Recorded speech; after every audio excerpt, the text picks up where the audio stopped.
편안한 주말 되셨습니까? 월요일 아침 글로벌 마켓나우의 김희욱입니다. 지난 금요일 밤에 우리 시간으로 9시 반에 미국의 고용지표 상당히 큰 관심을 모았었죠. 물론 지난 9월 FOMC 때처럼만큼은 아니더라도 일단 10월 초에 나오는 이번 고용지표도 역시 10월 FOMC 금리 인상 가능성과 연결된다는 점에서 시장과 경제학자들의 관심을 집중시켰는데 실제 결과는 상당히 좀 부진하게 나왔습니다.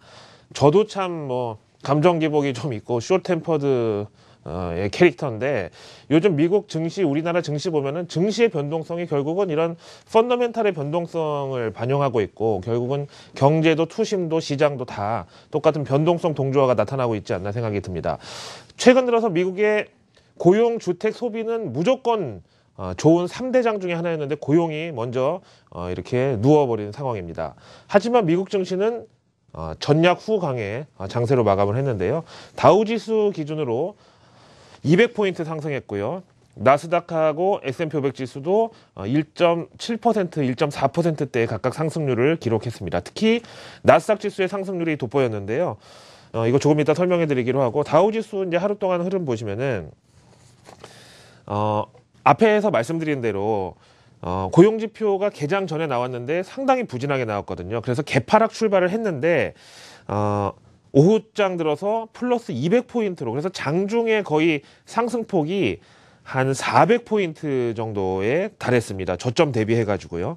그러면은 앞에서 말씀드렸다시피 최근에 미국 경제지표 선봉장 역할을 하는 고용, 소비, 주택 이 세 개 중에서 어떻게 보면 가장 중심 축의 역할을 하는 고용이 뒤로 쳐져버린 상황인데 잘 아시는 대로 만약에 고용이 여기서 꺾이면은 다른 소비나 주택 지표도 결국은 이걸 따라서 후퇴까지는 아니더라도 속도가 처질 수 있다는 점은 누가 봐도 이제 어떤 보편 타당한 증시의 악재로 작용이 됐습니다. 하지만 결국에는 또 기승전 연준, 기승전 유동성 이런 투심이 장 후반에 시장을 지배하면서 결국은 이렇게 고용이 부진하니까 연준이 금리 올리는 것은 힘들 것이다, 불가능할 것이다 라는 역시 또 역설적인 반응이 나타났고요.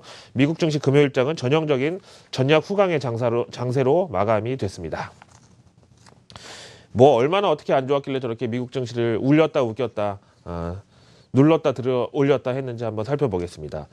앞에서 말씀드린 대로 최근에 이제 증시만큼이나 미국 경제 지표의 변동성도 상당히 큽니다.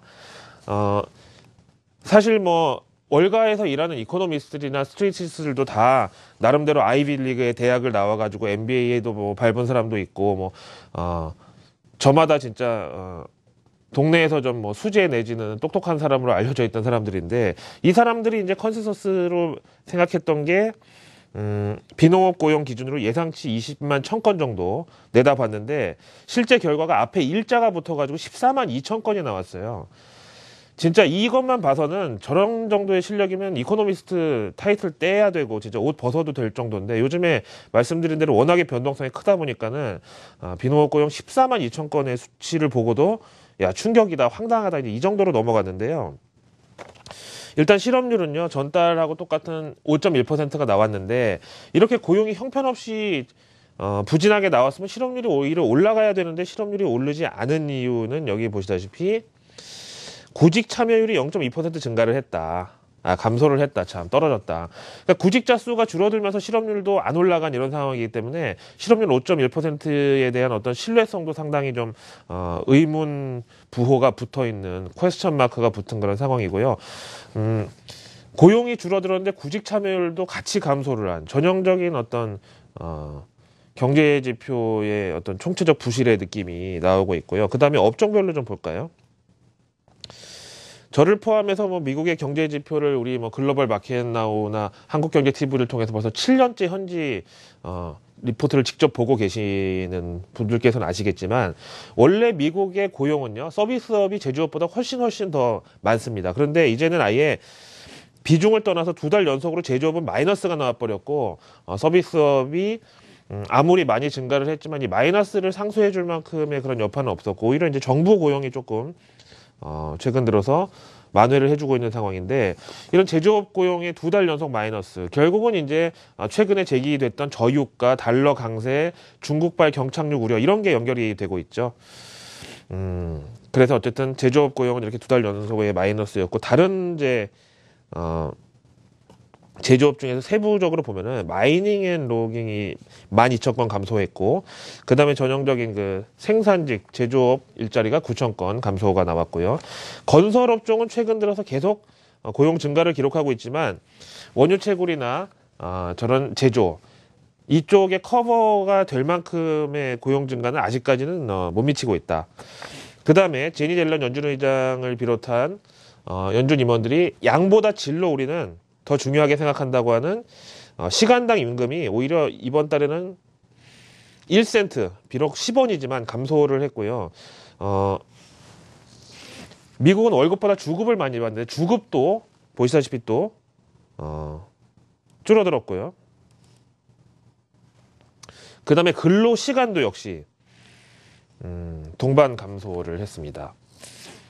고용지표의 양보다 질이라고 했을 때 질에 해당되는 3대 지표 모두가 동반 감소를 해서 이번 고용은 양도 질도 다 형편없었다라고 보는 게 맞겠고요. 그 다음에 이제 미국 현지에서 또 지적하는 바는 무엇이냐면은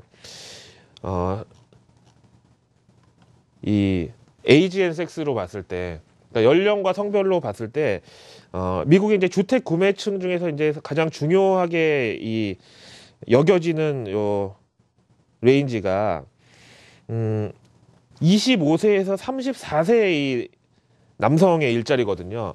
우리처럼 이제 미국은 군대를 안 가니까 보통 대학 졸업하면 23, 4살부터 이제 사회생활을 시작해가지고 25세에서 34세 정도에 결혼을 해서 집을 새로 얻고 이제 가정을 꾸리는 시기인데, 저 때가 이제 주요 주택 구매층인데 그 25세, 34세 남성 고용이 지금 보시다시피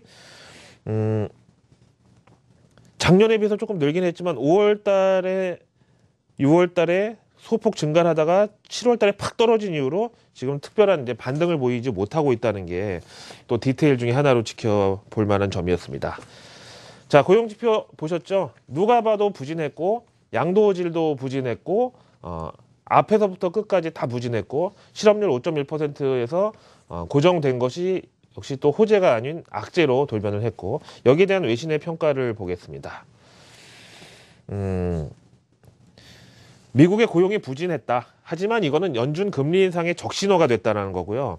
앞에서 말씀드렸지만 중국발 글로벌 이제 이 둔화 우려가 결국은 미국 시장에도 특히 이제 고용에 상륙을 했다.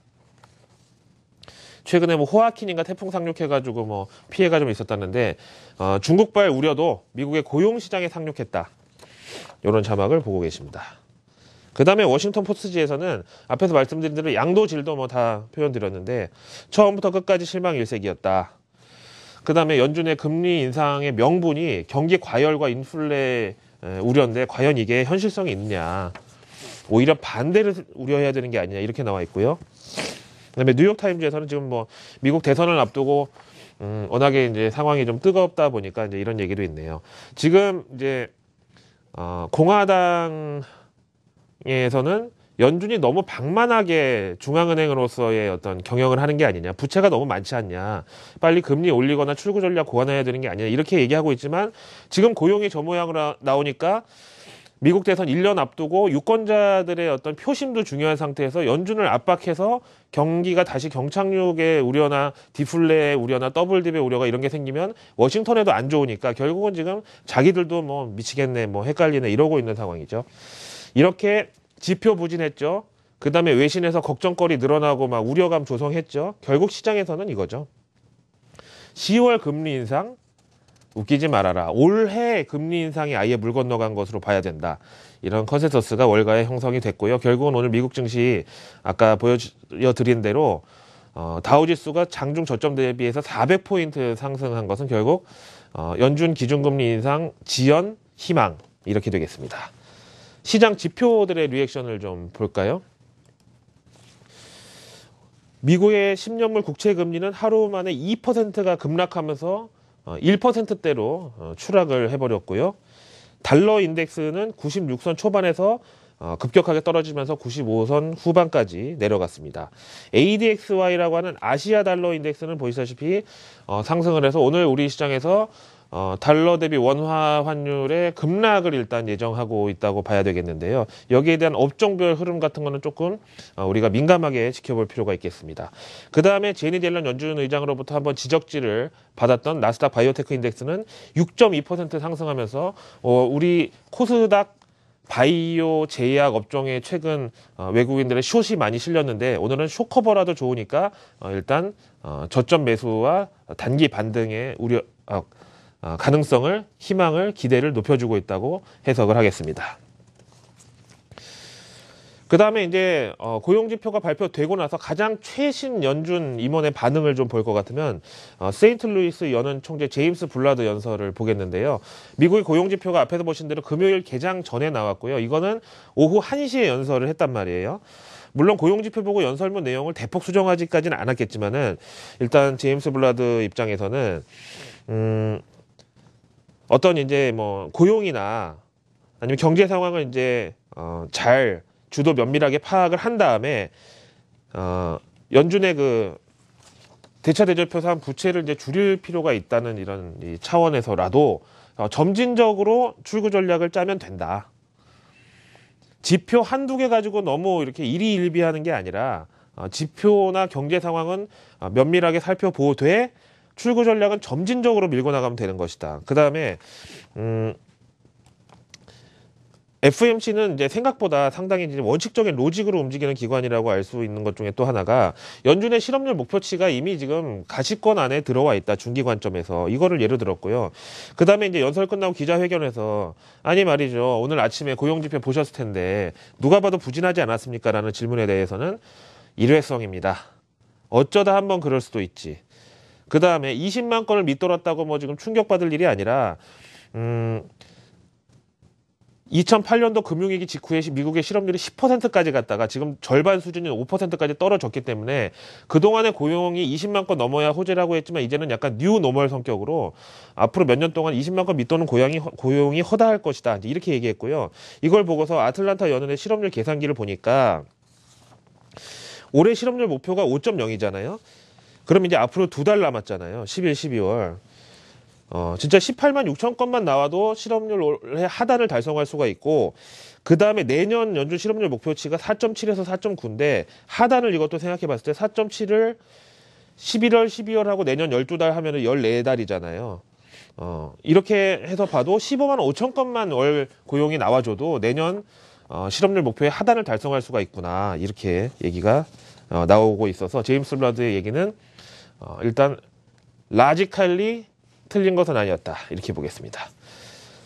자, 이렇게 해서 이제 연준 기준금리 인상 가능성은 또 한 번 저격을 당한 셈이 됐고요. 그렇다면 이제 글로벌 유동성 차원에서 어떨까요? 제로 헤지 보겠습니다. 헬리콥터 벤이라는 별명 아시죠? 벤 버냉키 전 연준 의장이 헬리콥터를 타고 하늘에서 돈을 뿌린다고 해가지고 붙은 별명이고, 그때 이후로 이제 돈을 뿌린다고 할 때는 우리는 뭐 마대자루로 뿌린다 뭐 이렇게 하는 게 한국식이라면 여기는 헬리콥터에서 뿌린다고 이제 얘기가 나오고 있는데, 한국 빼고 일단 미국, 일본, 유럽 연합의 이제 연합 작전이라는 거는 아베노믹스의 기본 전제는요, 될 때까지 한다. 이런 거고요. 지금 이제 뭐 사람을 이렇게 레버리지 삼아가지고 경제를 들어올리는 뭐 이런 식으로 돈을 뿌린다는 건데, 주말에 이제 파이낸셜 타임즈하고 인터뷰를 했던 아베 경제 이제 자문위원인 에츠로 혼다, 이 사람도 통계에 너무 집착할 필요 없다. 이렇게 얘기를 했고요. 그러니까 결론은 뭐냐면은 옛날에 연금술 있잖아요. 뭐 납으로 뭐 금속을 혼합해가지고 이 금이라는 게 혼합해서 이제 만들 수 있다고 생각하는데, 그런 모티브로다가 지금 도전을 하고 있다. 그야말로 뭐 될 때까지 해본다. 이제 이런 얘기인 거죠. 하지만 저러다가 이제 금을 만들어내는 어떤 실험 비용에 있어서 납값이 더 들어갔던 그런 것도 이제 여기서는 중의적으로 표현하고 있습니다. 니온 게이자에 보면은요, 진짜 헬리콥터라고 부를만 합니다. 일본의 이제 본원 통화가 14개월 연속으로 증가한 것은 물론이고 14개월 연속의 사상 최대. 당연히 이제 일본 중앙은행의 장기 국채 매입 같은 게 이제 더해지면서 9월 한 달 동안에만 11조엔, 우리 돈으로 108조 3,100억 원의 본원 통화가 시중에 풀렸습니다. 본원 통화는 이제 뭐 경제학에서 보통 개인이 보유하고 있는 화폐, 뭐 예금하고 뭐 요구불 예금 뭐, 예? 그다음에 주머니에 들어있는 돈 뭐 더하기 지급 준비에 필요한 예치금하고 뭐 시제금 이것까지 다 합친 게 본원 통화가 되겠습니다. 그래서요, 앞에서 보신 대로 고용지표 부진 때문에 달러 가치는 급락을 했는데 요 또 달러 엔 환율도 이제 우리한테 중요하죠. 달러 가치가 내려가는 만큼 일본 중앙은행에서는 일본 엔화 가치를 더 떨어뜨리려는 이제 그런 어떤 이제 경쟁적 어떤 통화 완화 양상을 지금 보이고 있고요. 일단 이제 120엔 밑으로 깨도 우리한테 불리할 수밖에 없고 120엔을 넘어서 124엔 5엔 슈팅하면 또 역시 우리나라 수출주의 롱숏이라고 말씀드렸는데, 결국 오늘 우리 갭상승 출발은 개런티드 돼 있다, 보장돼 있다고 생각을 하되 장중에 달러 엔 환율의 상황을 좀 보는 게 좋다고 생각합니다. 그 다음에 단신 하나 볼까요? 제가 뭐 개인적으로 음모론에 관심이 있긴 합니다만, 가급적이면은 어떤 이런 경제 기사나 팩트에 음모론을 너무 이제 비이성적으로 뭐 도입을 하고 적용을 하지는 않으려고 이제 생각을 하고 있습니다만, 폭스바겐 스캔들은 이제 미국 선거 1년 앞두고 있는 워싱턴 로비 세력들의 어떤 작품의 그런 이제 느낌이 있다고 뭐 말씀도 드렸었는데, 르노 닛산의 CEO가 이 폭스바겐 스캔들은 미국 측의 공작이다, 조작된 것은 연비가 아니라 그들의 어떤 조사 방식이다, 이렇게 지금 한 음모론을 또 들고 나왔고요. EU에 보낸 서신이 공개됐는데, 이게 유럽연합의 디젤 엔진하고 제조업, 나아가서 고용을 동시에 위협하고 있는 미국의 공작이다, 이렇게 얘기한 거고, 원래 우리가 잘 알고 있는 벤츠, BMW는 디젤 엔진이 더 유명하고요, 쓰는 사람도 많고 그렇죠. 그러면 이제 디젤 엔진 주기기는 뭐 최근에 유가 하락으로 인한 미국 전통 석유 재벌들의 어떤 뭐 로비에 의한 것일 수도 있겠고, 미국의 석유 재벌들은 뭐 미국이 로비가 합법화된 나라라는 거를 가지고도 이제 생각을 해보면은 미국 이제 근대화 도시 개발 단계에서 로비로 영향력을 행사해서 자동차가 없으면 이제 동네 마트도 가기 힘든 그런 식의 도시 구조를 계획까지도 이제 변경시키면서 만들어낸 게 미국의 정유사, 석유사 재벌들이다, 이렇게 말씀드립니다. 그 다음에 이제 10월 증시가 시작이 됐는데, 예기치 못하게 9월 고용지표가 거의 재앙 수준으로 나오면서 연준의 금리 인상 가능성은 더욱더 멀어져 갔습니다. 유동성의 향기가 또 풍겨오는 월요일 아침인데요. 10월 증시에 대해서 한번 보자. 저는 이제 이걸 단풍 랠리라고 이름을 붙여놨는데, S&P 500 지수 기준으로요, 8월, 9월 두 달 연속으로 1% 이상 하락한 경우가 증시 역사상 10번 있었는데, 그 다음 10월 달의 평균 상승 확률은 60%, 그 다음에 그거를 포함한 4분기 상승 확률은 80%로 나타났다. 그래서 단풍 랠리라고 이름을 붙여놨고, 여기에 대한 기대감이다. 다음 자막에 마지막으로 MSCI 한국지수 볼까요? 고용지표 부진은 우리에게도 뚜렷한 호재였고요. 마침내 MSCI 한국지수 50선을 재탈환했습니다. 오늘 같은 날은 쇼크어버든 환매수든 뭐든 간에 외국인 순매수에 따른 코스피, 코스닥, 양시장 모두 갭상승 출발을 기대해도 틀리지가 않는다고 보겠습니다. 월요일 아침 글로벌 마켓나우 준비한 내용 모두 보셨습니다. 저는 김희욱이었습니다.